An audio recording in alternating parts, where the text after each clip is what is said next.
선한 목자이신 예수님이라는 제목으로 하나님의 말씀을 나누고자 합니다. 9월과 10월 두 달 동안 예수님은 누구신가 라는 주제로 계속해서 말씀을 나누고 있습니다. 예수님을 누구신가 하는 것은 신앙생활에서 매우 중요한 문제입니다.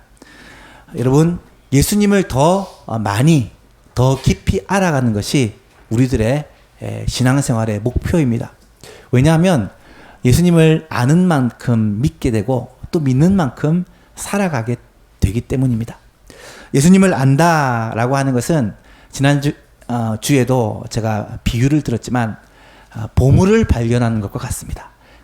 가장 귀한 값진 보물을 발견하는 것처럼 그 예수님을 알아가는 기쁨과 행복이 엄청나게 대단하다는 것이죠. 그래서 그 맛을 본 사람, 예수님을 알아가는 기쁨을 맛본 사람은 예수님을 더 많이 알고 싶어서, 더 깊이 알고 싶어서 말씀을 묵상하게 되고 기도하게 되고 그렇게 예수님을 알아가기에 몸부림을 치게 되는 거죠. 그런 은혜가 우리 예수만교회 성도님들에게도 꼭 있게 되기를 주님의 이름으로 축복합니다. 요한복음에는 예수님 자신에 대해서 나는 무엇이다 라고 하는 자아선언이 7가지가 나타납니다. 나는 생명의 떡이다. 나는 세상의 빛이다. 나는 양의 문이다. 나는 선한 목자다. 나는 부활이요 생명이다. 나는 길이요 진리요 생명이다. 나는 참 포도나무다. 예수님이 그렇게 자기 자신을 소개합니다. 이 예수님이 하신 말씀은 예수님께서 자기 자신에 대해서 비유를 통해 말씀하심으로 예수님이 이 땅에 오신 목적과 예수님이 무엇을 하시는 분이신가, 예수님을 우리가 어떤 분으로 믿고 의지해야 하는가라는 것을 가르쳐 주시고 있는 그러한 말씀이죠. 오늘은 그 4번째 시간, 선한 목자이신 예수님에 대해서 함께 생각해 보고자 합니다. 성경을 읽다 보면 하나님과 우리와의 관계를 목자와 양의 관계로 그렇게 비유하는 곳을 종종 자주 발견하게 됩니다. 왜냐하면 목자와 양이라는 이 비유는 이 당시 이스라엘 백성들에게서는 굉장히 익숙하고 자연스러운 비유입니다. 우리는 목자와 양이 굉장히 어색할 수 있지만 그들은 늘 일상 보는 생활이기 때문이죠. 구약 성경에도 이 목자와 양의 비유가 자주 등장을 합니다. 다윗은 양을 치는 목동이었습니다. 그래서 다윗이 고백하기를 여호와는 나의 목자시니 내게 부족함이 없으리로다. 그가 나를 푸른 풀밭에 누이시며 쉴만한 물가로 인도하시는도다. 그렇게 하나님을 찬양합니다. 이사야는 보라, 주 여호와께서 장차 강한 자로 임하실 것이요 친히 그의 팔로 다스리실 것이며 보라, 상급이 그에게 있고 보응이 그의 앞에 있으며 그는 목자같이 양떼를 먹이시며 어린 양을 그 팔로 모아 품에 안으시며 젖먹이는 암컷들을 온순히 보호하시리로다, 인도하시리로다. 하나님께서 이스라엘 백성들을 향하여 하시는 일을 이런 식으로 묘사를 하고 있어요. 에스겔도 하나님의 말씀을 이렇게 전합니다. 내가 친히 내 양의 목자가 되어 그것들을 누워있게 할지니라. 여러분, 양은 가장 편안할 때만 누워 있습니다. 누워있게 할지니라. 주 여호와의 말씀이니라. 그 잃어버린 자를 내가 찾으며 쫓기는 자를 내가 돌아오게 하며 상한 자를 내가 싸매주며 병든 자를 내가 강하게 하려니와 살찐 자와 강한 자는 내가 없애고 정의대로 그것을 먹이리라 라고 말씀하십니다. 하나님께서 목자와 같이 하나님의 백성, 양된 무리들을 돌보시겠다라는 약속의 말씀이죠. 우리는 이 말씀을 통해서 하나님과 우리와의 관계가 목자와 양의 관계라는 것을 알 수가 있습니다. 여러분, 목자와 양의 관계는 어떤 관계냐면 양은 짐승 중에 거의 유일하게 목자가 없으면 절대로 살아갈 수 없는 짐승입니다. 양은 매우 연약할 뿐 아니라 매우 어리석어서 목자가 돌보지 않으면 살 수가 없는 그런 짐승이죠. 양에게 있어서 목자는 생명과 같은 존재입니다. 마찬가지라는 거죠. 우리들에게 하나님은 있어서도 되고 없어서도 되는 그런 분이 아니라 없으면 안 되는 생명과 같은 존재가 우리에게 있어서 하나님이요, 우리에게 있어서 주 대신 예수님이라는 것입니다. 예수님은 분명히 말씀하시기를 너희가 나를 떠나서는 아무것도 할 수 없습니다. 포도나무 비유에서 포도나무 가지가 포도나무에서 떨어져 나가면 죽은 것처럼 우리가 주님을 떠나면 살 수 없다라고 말씀하고 있습니다. 바로 목자 되신 주님이 우리에게는 꼭 필요하다는 말이에요. 제가 참 좋아하는 찬송가 292장에 보면 그런 찬양이 나와요. 주 없이 살 수 없네 죄인의 구주여 그 귀한 보배 피로 날 구속하시니 구주의 사랑으로 흘리신 보혈이 내 소망 나의 위로 내 영광 됩니다. 2절에 보니까 이런 가사가 나타납니다. 주 없이 살 수 없네 나 혼자 못서리 힘없고 부족하여 하며 지혜도 없으니 내 주는 나의 생명 또 나의 힘이라 주님을 의지하여 지혜를 얻으리. 여러분 이 찬송은요 프란시스 헤버갈이라는 그런 영국인이 지은 찬송인데 이 헤버갈은 어릴 때부터 몸이 너무 약해가지고 아무 일도 할 수 없고 심지어 공부도 할 수 없는 그런 상황에서 자랐다고 합니다. 그런데 그런 그가 예수님을 만나게 되고 그 예수님으로 말미암아 날마다 기쁨과 감격을 누리며 살아가게 되면서 그가 고백한 찬송이 바로 이 찬송입니다. 여러분 예수님 없이는 주 없이는 우리가 살 수가 없다라는 이 중심의 고백을 저와 여러분도 꼭 할 수 있게 되기를 예수님의 이름으로 축복합니다. 이것이 신앙생활이에요. 이것이 양이에요. 목자 되신 주님이 없으면 나는 살 수 없습니다. 어쩌면 하루도 살 수 없습니다. 라고 고백하는 것이 바로 양의 모습이다라는 것이죠. 오늘 본문을 보니까 예수님이 나는 목자인데 선한 목자, 좋은 목자다라고 말씀을 합니다. 나는 선한 목자라. 선한 목자는 양들을 위하여 목숨을 버리거니와 나는 14절에 보니까 나는 선한 목자라. 나는 내 양을 알고 양도 나를 아는 것이 아버지께서 나를 아시고 내가 아버지를 아는 것 같으니 나는 양을 위하여 목숨을 버리노라. 여러분 싹구는 목자이긴 하지만 싹구는 양들이 위험에 처하면 자신을 보호하기 위해 도망을 가는데 선한 목자는 양들을 지키기 위해서 자기의 목숨까지 내놓는다고 말씀을 하는 거예요. 왜 예수님께서는 우리에게 선한 목자가 되실까요? 좋은 목자가 되실까요? 첫 번째로 무엇보다 예수님이 양들을 위하여 자기 목숨을 버리셨기 때문입니다. 오늘 본문에서 계속적으로 반복되어 나오는 그런 말씀이 나는 양들을 위하여 목숨을 버린다라는 표현이에요. 무려 4번이나 반복되어 나옵니다. 이렇게 자주 반복되어 나오는 말은 강조하는 것이다 라고 제가 여러 번 말씀을 드렸습니다. 11절에 나는 선한 목자라 선한 목자는 양들을 위하여 목숨을 버리거니와 15절에도 나는 양들을 위하여 목숨을 버리노라. 17절에도 내가 내 목숨을 버리는 것은 그것을 내가 다시 얻기 위함이니 18절에도 이를 내게서 빼앗는 자가 이 목숨을 말합니다. 목숨을 내게서 빼앗는 자가 있는 것이 아니라 내가 스스로 목숨을 버린다라고 말하고 있습니다. 여러분 이 모든 말씀은 예수님께서 장차 십자가에서 자신의 생명을 주실 것을 예언하는 말씀입니다. 여러분 예수님께서 십자가에서 생명을 주셨습니다.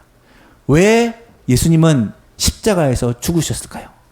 오늘 말씀 그대로 그들이 내 목숨을 빼앗아가는 것이 아니라 내가 스스로 죽음을 선택했다는 거예요. 예수님은 십자가에서 죽는 것을 선택을 하셨습니다. 왜 그 고난의 죽음, 수치의 죽음을 선택하셨을까요? 오늘 본문에 보니까 양을 위하여. 양을 살리기 위해서 죽음을 마다하지 않으셨다라는 거예요. 여기서 양은 누구입니까? 양은 목자를 따르는 양을 말합니다. 목자를 믿고 따르는 목자 대신 예수님을 믿고 의지하는 바로 저와 여러분들이 양이라는 거예요. 우리를 위해서 우리를 살리시기 위해서 예수님이 십자가에서 죽으셨다라는 거예요. 우리의 죄를 우리의 이 문제를 해결해 주시기 위해서 예수님이 대신 십자가에서 죽으셨다라는 것입니다. 이사야는 이 사실을 700년 전에 미리 바라보고 이렇게 예언을 합니다. 그가 찔림은 우리의 허물 때문이요 그가 상함은 우리의 죄악 때문이라. 그가 징계를 받음으로 우리가 평안을 누리고 그가 채찍에 맞음으로 우리가 나음을 입었도다. 우리는 다 양 같아서 그릇 행하여 각기 제 길로 갔거늘 여호와께서는 우리 모두의 죄악을 그에게 담당시키셨도다. 사랑하는 성도 여러분, 물론 이 비유는 예수님을 희생 제물로 비유하는 것이지만 예수님은 분명히 우리를 위해서 아니 우리를 대신해서 죽으셨다라는 사실을 말씀해 주고 있습니다.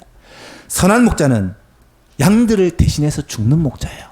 여러분, 예수님이 선한 목자가 되시는 이유는 우리를 대신해서 예수님이 죽으셨기 때문입니다.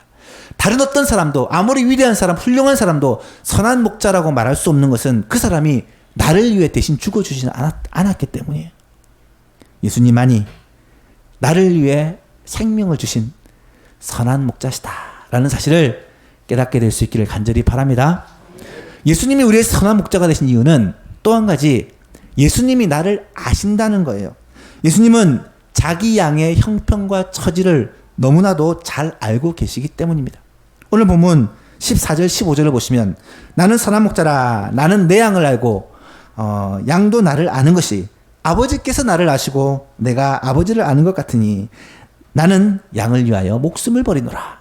여러분, 목자가 양을 아는 것이 하나님 아버지가 예수님을 아는 것과 같다라고 지금 비유를 하고 있어요. 생각해 보십시오. 하나님과 예수님과의 그 관계는요, 세상에서 가장 친밀한 관계라고 말할 수 있습니다. 삼위 하나님, 하나님, 예수님, 성령님, 이 삼위의 관계는 완벽한 관계, 가장 완전한 관계라고 그렇게 말씀을 드릴 수가 있습니다. 그렇게 완벽하게 아는 것을 예수님이, 목자 되신 주님이 우리를 아신다고 말씀해요. 우리를 아신다고 말씀해요. 여러분, 우리 자신도, 나 자신도 나를 잘 모르죠.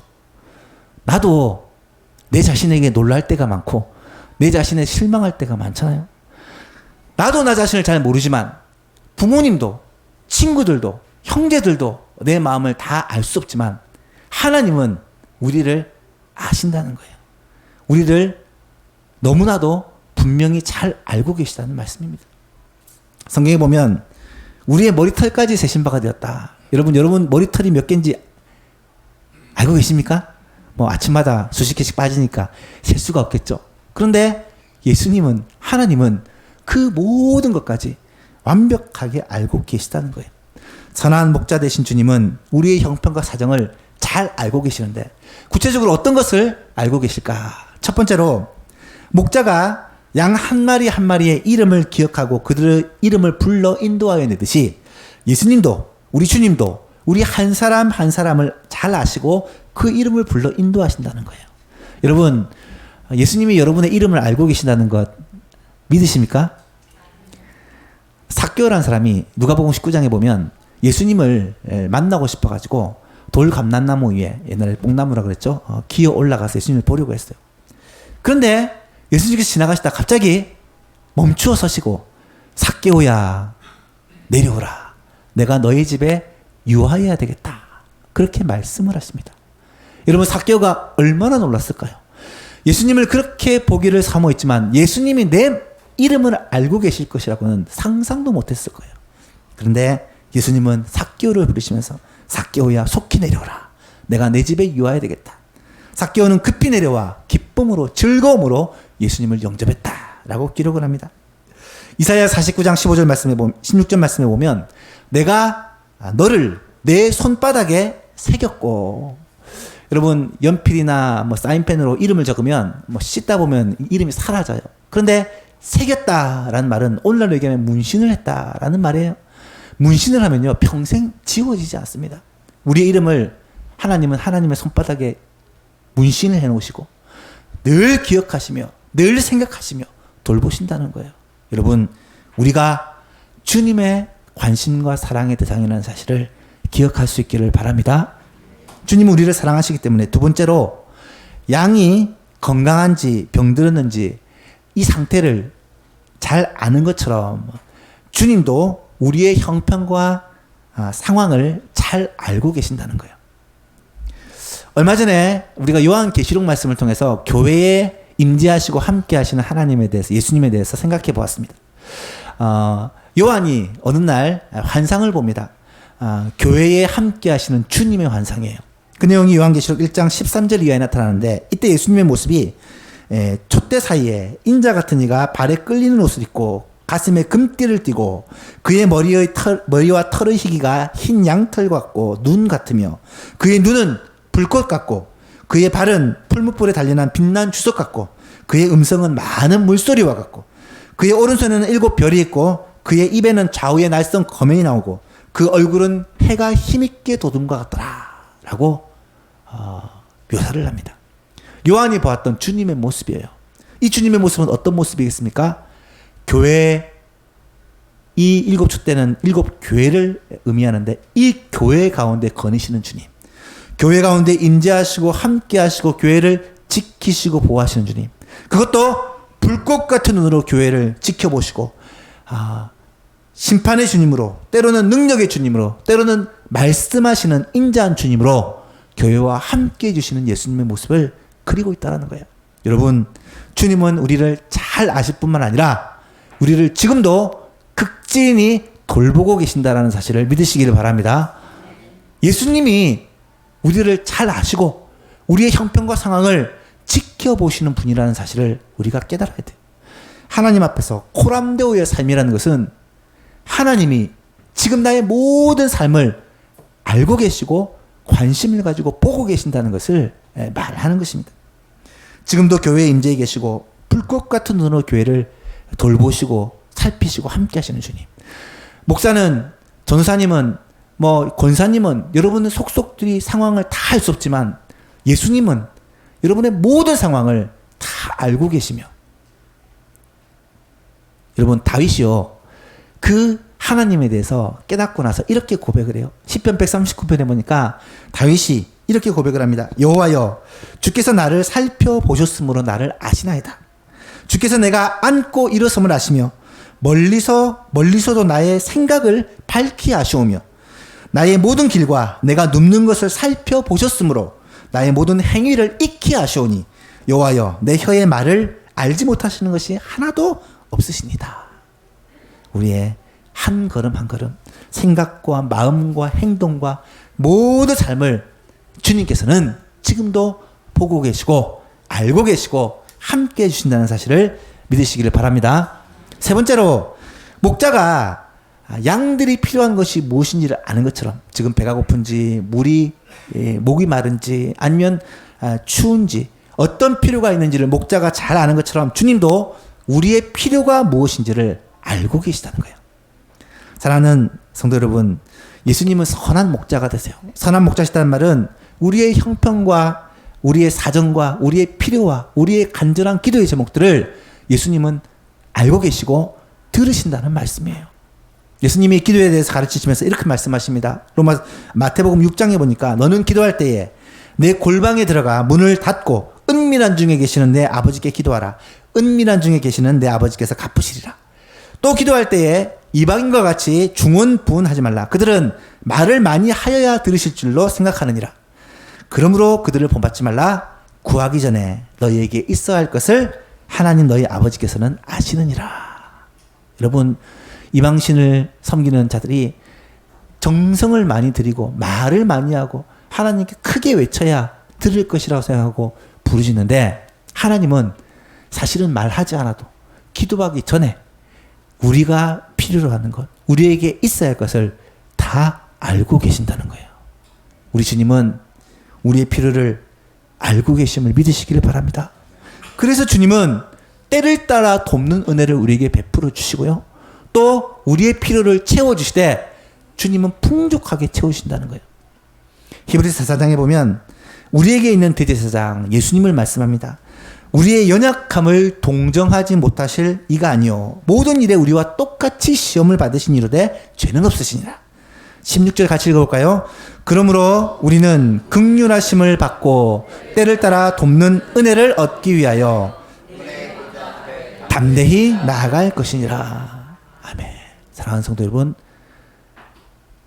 우리를 아시고 우리에게 은혜를 베풀어 주신 하나님 앞에, 예수님 앞에 날마다 나아갈 수 있기를 주님의 이름으로 축복합니다. 빌립보서 4장 19절에는 하나님께서 우리를 필요를 채우시는데 풍성하게 채워줄 것을 약속하십니다.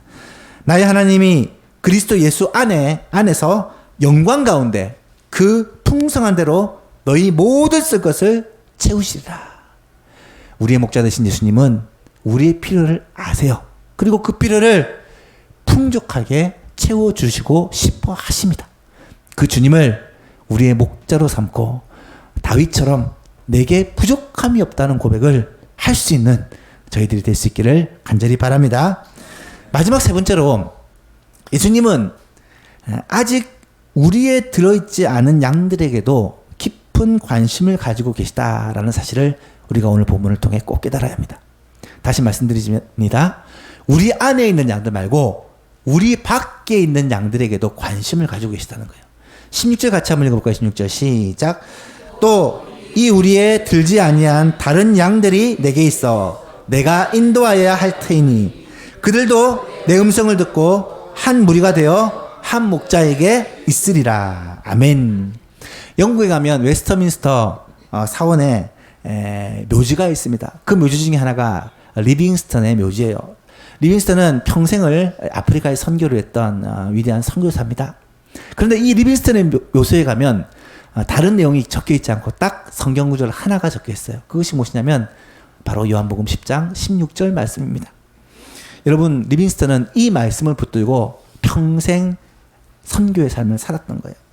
이 당시 영국은 전 세계를 정복하고 식민지들에게서 빼앗은 그런 물건들을 마치 자신의 것인 양 누리고 살았습니다. 뿐만 아니라 아프리카에서 많은 노예들을 끌고 와서 그들을 노예 물건처럼 사고 파는 일을 자행했다는 거예요. 하지만 같은 영웅이었던 이 리빙스턴은 이 말씀을 받고 나서 우리에 들지 아니한 다른 양들이 있구나. 이 양들이 누구를 말일까?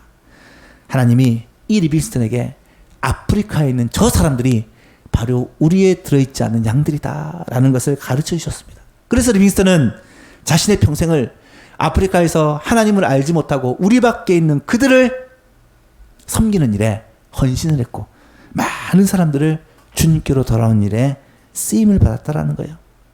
여러분 16절 말씀, 이 말씀이 어떤 의미겠습니까? 다시 한번 볼까요? 또 같이 한번 읽어봅시다. 또 우리에 들지 아니한 다른 양들이 내게 있어 내가 인도하여야 할 터이니 그들도 내 음성을 듣고 한 무리가 되어 한 목자에게 있으리라. 아멘. 이 우리라는 것은 양들을 보호하기 위해서 쳐놓은 울타리를 말합니다. 여러분, 양들은 짐승이나 도둑으로부터 지키기 위해서는 이 튼튼한 울타리가 필요하다라고 말씀을 드렸죠.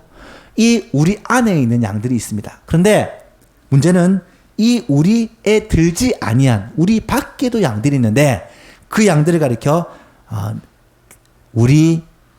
이 우리에 들지 아니한 다른 양들이 내게 있어라고 예수님이 말씀하세요. 이 말은 우리 밖에 있는 양들도 예수님의 양이라는 거예요. 여러분, 우리는 하나님의 백성들 모임인 교회를 의미한다라고 말할 수 있습니다. 교회 안에는 하나님의 자녀, 주님의 양들이 이렇게 모여 있죠. 그런데 이 교회 안에만 양들이 있는 것이 아니라 교회 밖에도 하나님의 양들, 주님의 양들이 있다는 거예요. 그들은 지금 무슨 이유에서인지 주님 밖에 있지만 그들도 주님의 양이요 주께서 구원하실 하나님의 백성이라는 거예요. 그 양들을 살리기를 원하신다는 말씀입니다. 이 우리에 들지 아니한 다른 양들이 내게 있어 내가 그 양들을 인도해야 할 터이니. 이 말은 주님의 품속으로 이 우리 안으로 그 양들을 인도해야 된다는 말이에요. 그들도 내 음성을 듣고 그 양들도 예수님의 음성을 듣고 한 무리가 되어 한 목자에게 있으리라. 무슨 말이겠습니까? 그들도 예수님의 말씀을 듣고 그들도 예수님 품 안으로 이 교회 안으로 들어와서 그들도 목자의 인도하심과 보호하심을 받고 살아가고 목자가 예비하신 영원한 하나님의 나라에서 살게 되어야 한다는 말이에요. 사랑하는 예수망 교신 여러분, 이 말씀이 오늘 우리에게도 하나님의 주시는 음성이 될 수 있기를 간절히 바랍니다. 두 가지를 제가 마지막으로 부탁드립니다. 첫 번째는 아직 우리 속에 들지 아니한 다른 양들에 대해서 우리도 관심을 가지고 그 양들을 구원하기 위해 힘써야 한다는 거예요. 주님은 우리 안에 있는 양들에게만 관심을 가진 것이 아니라 우리 밖의 양들에게도 관심을 가지고 있어요. 지금 교회 밖에도 하나님이 필요한 주님을 믿어야 될 주님의 백성들이 많이 있다라는 거예요. 그들에게 관심을 가지는 것이 바로 주님의 마음을 품은 목자 대신 주님의 마음을 품은 우리 성도들이라는 거예요. 사랑하는 성도 여러분, 가족 중에, 친지 중에, 이웃 중에, 친구 중에 아직까지 우리 안에 들어오지 못한 방황하는 양들이 있습니까? 그들에게 주님의 마음을 가지고 다가가는 저와 여러분 될 수 있기를 간절히 바랍니다. 그들을 교회 안으로 인도하는 것이 우리의 책임이에요. 두 번째로 우리가 그들을 교회 안으로 인도해야 한다는 것입니다. 예수님은 이 땅에 계실 때 친히 양들의 목자가 되셔서 제자들을 부르시고 돌보시고 그들에게 사랑을 베푸시고 그들을 인도해 주셨어요. 근데 예수님은 사람의 몸을 입고 오셨기 때문에 영원히 이 땅에 계실 수가 없습니다. 3년 동안 그렇게 사역하신 후에 하늘로 올리셨어요. 예수님이 하늘로 올리신 후에 이 목자의 사명을 제자들에게 위임을 하십니다. 너희가 가서 온 천하에 다니며 복음을 전파하라. 믿고 세례를 받는 사람은 구원을 받을 것이요 믿지 않는 사람은 정죄를 받으리라. 너는 모든 민족에게 제자를 삼아 세례를 베풀고 내가 분부한 것을 가르쳐 지키게 하라. 성령이 너희에게 임하시면 너희가 온 땅에 이르러 내 증인이 되라. 주님은 이 사명을 제자들에게 위임을 합니다. 제자들은 이 땅에 사는 동안 그 사명을 감당하기 위해 살다가 이 땅을 떠나면서 또 다른 사람에게 이 일을 위임합니다. 그렇게 위임한 주님의 명령이 오늘 우리에게까지 이르게 되었다라는 거예요. 여러분, 이 명령은 바로 오늘 우리에게 주시는 주님의 명령입니다. 우리 안에 들지 않은 양들을 주님의 품 안으로, 교회 안으로, 머리 대신 주님, 주님의 몸된 교회 안으로 이끌어들이고 그들을 예수 믿게 하고 그들을 인도하는 것이 목자 되신 주님의 간절한 소망이요, 우리에게 맡기신 사명이라는 사실입니다. 이 말씀을 우리가 기억하면서 선한 목자 되신 주님께서 우리들을 통해 우리 밖에 있는 양들을 주님께로 인도하시기를 원하신다라는 이 간절한 주님의 소원을 깨닫고 이번 가을에는 정말 영혼을 주소하는 이 주님의 간절한 소원에 동참하는 모든 성도님 될 수 있기를 주님의 이름으로 축복합니다. 말씀을 맺습니다. 예수님은 선한 목자이십니다. 예수님이 선한 목자라는 것은 예수님께서 양들을 위해 자기 목숨을 버리신 분이시다 라는 말입니다. 뿐만 아니라 예수님은 양의 모든 형편과 처지와 필요를 잘 알고 계신다. 그래서 이 양들을 가장 잘 보호하시고 인도해 주신다라는 말씀이고요. 우리에게만 관심을 가진 것이 아니라 우리 밖에 있는 양들이 있다. 우리 밖에 있는 양들도 이 목자의 품 안으로 돌아와서 함께 목자의 보호를 받기를 원하고 계신다.